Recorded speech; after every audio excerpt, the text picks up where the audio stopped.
Today I'm going to eat and train like one of my favorite Demon Slayers, Rengoku. For the last 4 weeks, I've been trying to eat like the Hashiras from Demon Slayers for one very particular reason. I'm using Demon Slayers to get myself motivated to touch my toes before my 39th birthday and before the release of Infinity Castle. I have a long way to go and I hope the Flame Hashira can help me. And he enjoys something I've never actually had before. I'm going to be having it for breakfast. Now, according to lore, this is actually Rengoku's favorite meal, even though we see him eating so many gyudon bento boxes in Mugen Train. It's relatively simple to make, it's super cheap, and it's incredibly filling while being very nutritious. It involves a good helping of white rice, and in this case, I'm using about 2 or 3 cups, plus 1 massive sweet potato. And this is actually not the right thing. I definitely think I bought the wrong sweet potato. This is actual sweet potato, not a yam. That's okay.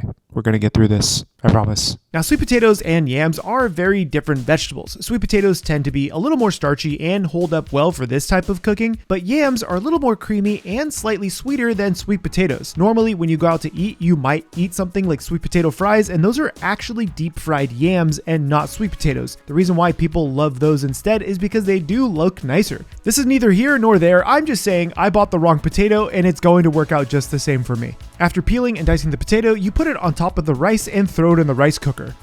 Now it's time to deal with the protein of the day. Now, hold on. This isn't actually sea bream because I couldn't find sea bream anywhere. This is actually black cod, which I really enjoy, and it's not quite the same, but you know, you gotta do what you gotta do. At least we're making the potato rice. Now, I do have to keep this relatively simple because I don't think Rengoku would have added anything extravagant to this dish, mostly based on his emotions from eating all of those delicious bento boxes during Mugen Train. Rengoku seems like a very simple warrior, so I'm only cooking this fish with a little bit of salt, and yes, I'm using butter because there are Western influences in the Taisho era during this time, but more than likely, this would have just been grilled over some open fire. I love searing black cod skin side down, flipping it, and finishing it in the oven for a few minutes. By now, the steamed rice with potatoes should be done, and don't grab it like this. This is a stupid thing to do. I'm not the Flame Hashira. I can't hold hot things with my bare hands. Now, you do have to mix up the potato into the rice so it's evenly incorporated. If you do decide to use yams and not sweet potatoes, remember those are the orange and golden ones versus these white ones, be more careful when mixing up the rice because yams are a lot softer than sweet potatoes. After I plate up that massive amount of sweet potato rice, I'm placing my fish right on top. There legitimately isn't a better breakfast for any warrior. This is Rengoku's favorite meal. Rice with sweet potato and a bit of fish right on top. What's interesting is that Rengoku is a fiery character for lack of a better term, but he loves to express his love for food. What I find interesting about this is that it's a very simple looking dish. It's very, very easy to make. So I wonder if this is actually something maybe his mom made for him. So it just has a bunch of memories associated with this style dish. It looks really comforting. It seems like something he would love to have on a rainy day like this, and I can't wait to try this. I feel like this is just gonna put me back to bed. You know, sometimes that's okay. Cheers. Look at this bite. That is a nice looking bite. I'm definitely cheating a little bit though, and I've jabbed the fish with my chopsticks, but what are you gonna do? Oh wow. I know it's so simple, but the creaminess of that sweet potato accompanied by the rice makes the rice taste very creamy, which is something I didn't expect. Oh, that's fantastic. Oh my God.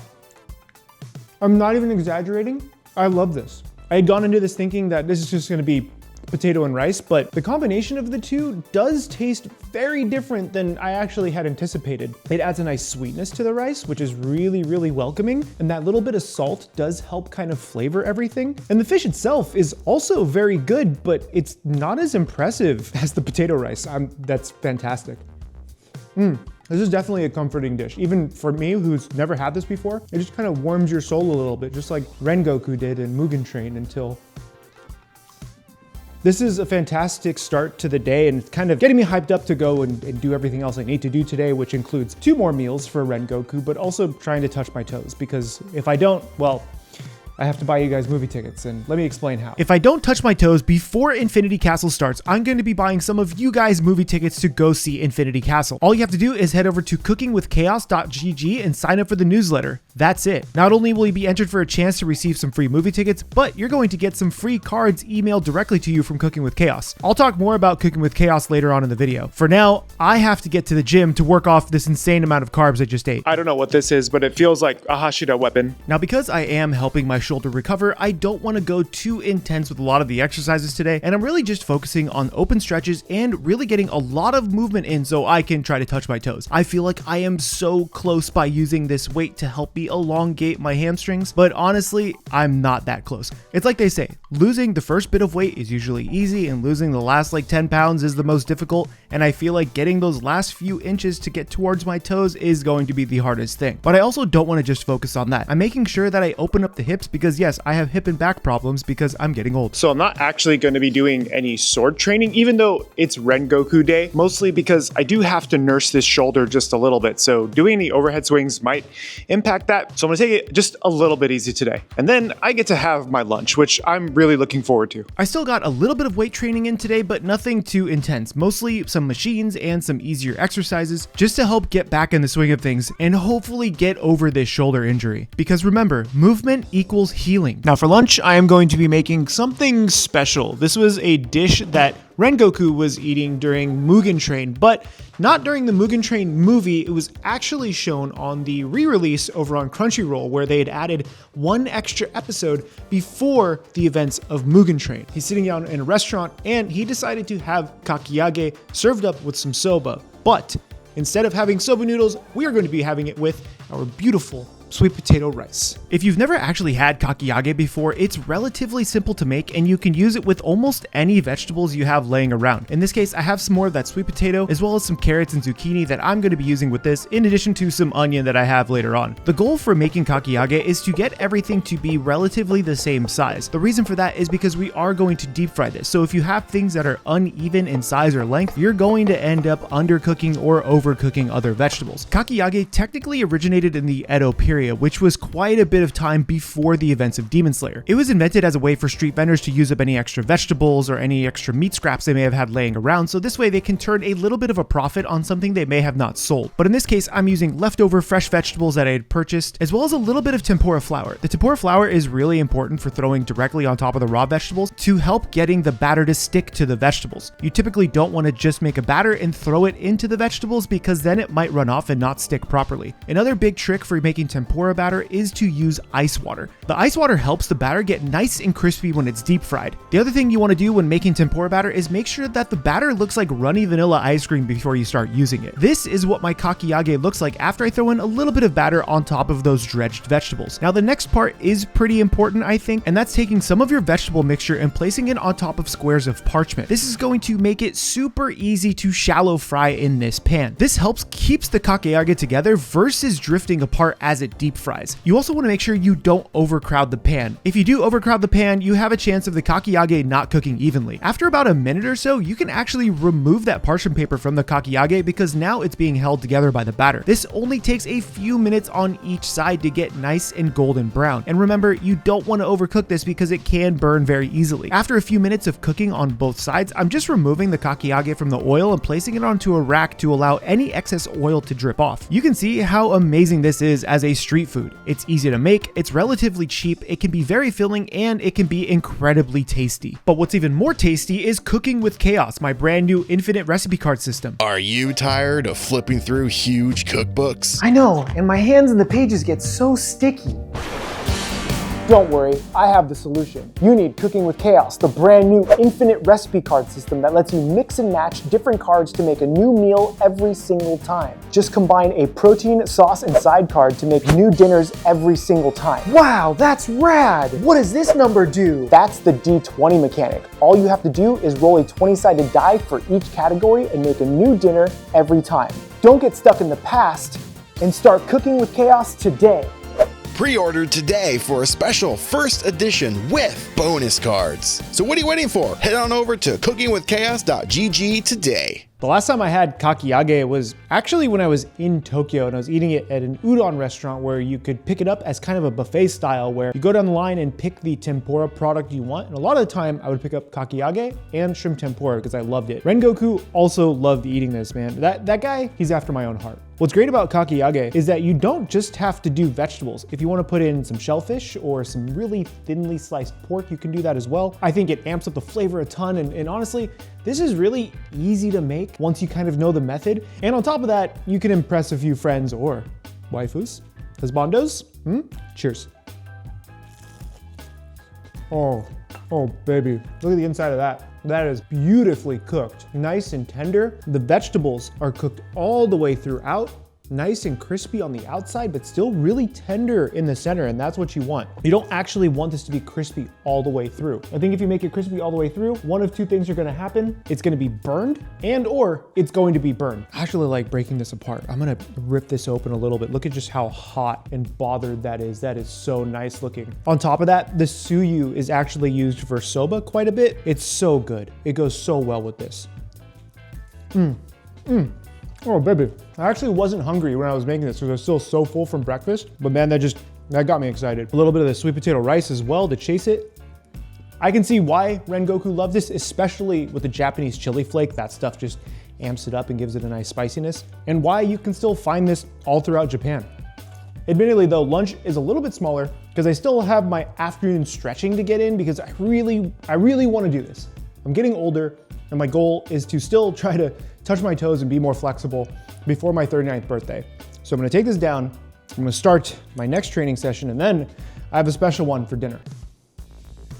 Because I skipped out on sword training today, I figured I'd get another round of stretching in, this time focusing on lighter movements and not going through my entire stretching process like I did at the gym. But the best part about stretching at home is stretching with cats. Lucian doesn't get a lot of screen time because he just doesn't care about the food as much, but he's always curious as to what I'm doing when I'm on the floor. I did a few more minutes of stretching while trying to get Lucian's attention, and he wanted nothing of it. So now it's time for the final test of the day to see how close I've gotten to my toes. I'm so close, but my back is rounded, which is not part of what I want to do. My back has to be completely straight. Oh, look at that. I'm not even can't even see me now. I guess it's time for dinner. I'm excited for this one. Hopefully you are too. Let's go. We're going to go over here and get dinner now. Lucian really didn't want to be on camera today. I don't know. Gandalf loves, well, he doesn't love being on camera. He just loves to eat. Lucian, say hi. Say hi, buddy. Say hi. Who's your favorite Hashira? It's Mid-City, isn't it? Because she has all the I think it's Mid-City. Go, be free.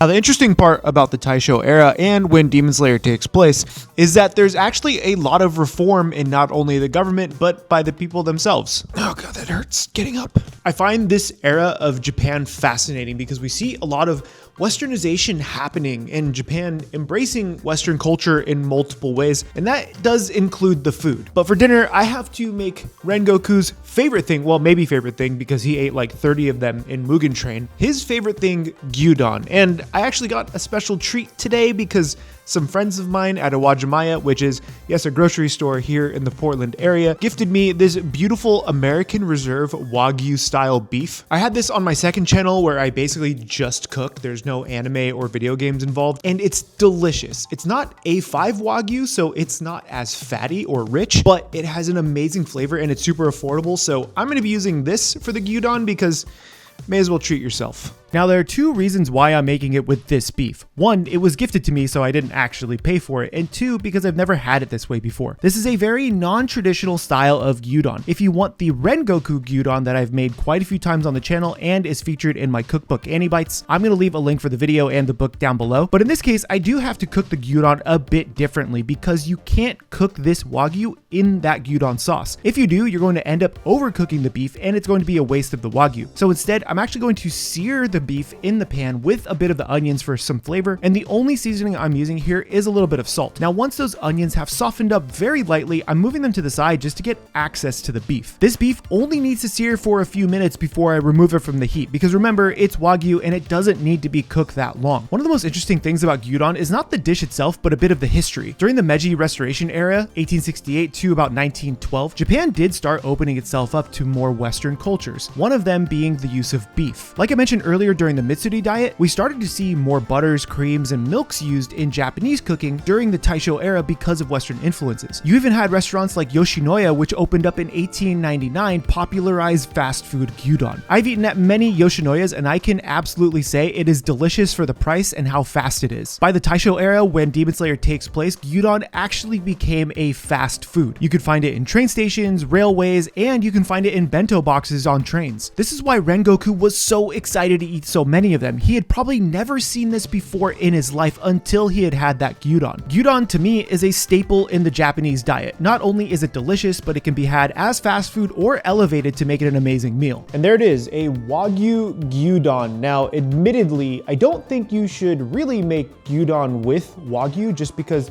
it's a nicer cut of meat. Doesn't necessarily need to be braised or anything like that. Usually you're just gonna sear it and eat it as is, but I really wanted to try it like this. I've never had it like this, and because it was gifted to me, I figured may as well try it today, especially in honor of Rengoku, because he is also one of my favorites, besides Uzui, who I have to worry about later.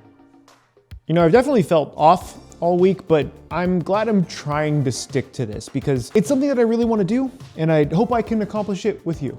Cheers. Oh, that steak is so good. It's nice and fatty and rich, but I also think it could have used a little more either soy sauce because it wasn't fully cooked in the soy sauce, or just another pinch of salt. That flavor is pretty divine. But now I want to get into this rice, which is Rengoku's favorite, with the gyudon onions and the soy sauce and the dashi and the sweet potato. That bite is everything I want. Oh, baby. The sweetness of the rice with the additional sweetness of the gyudon sauce just tastes so nice. It has this layer of flavor that wouldn't hold up on its own, like whether or not it was just the gyudon sauce or just the rice. Both complement each other really well. And then you have the egg. Should we do it? I think so. The egg, man, you know, it's Mother Nature's mayonnaise. Egg yolk on steak. Come on. Now that I'm done with Rengoku's training, I gotta deal with this guy. Yeah, I know they're not mine, but I just really like them, okay? I'll see you guys next week. Make sure you get subscribed so you can see when I take on Uzui's training. My name is Chef PK, and remember, keep playing with your food.